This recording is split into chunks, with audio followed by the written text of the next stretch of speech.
महानगरपालिकेला काय झालं, एकटा बंटी पाटील साहेब आणि महानगरपालिकेला सगळे फक्त 4 नगरसेवकांच्या मध्ये सत्ता हातातली गेली. जिल्हा परिषदला बी सगळी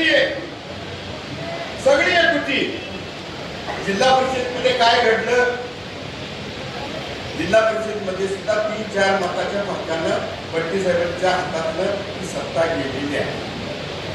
बंटी पाटील साहेब छत्रपती शिवाजी महाराज यांनी स्वराज्याची स्थापना करताना जी शपथ घेतली नव्हती, त्या मोगलशाहीच्या विरोधामध्ये जी मोगलशाही मोडून काढायचं काम आता जबाबदारी तुमच्यावरती आहे.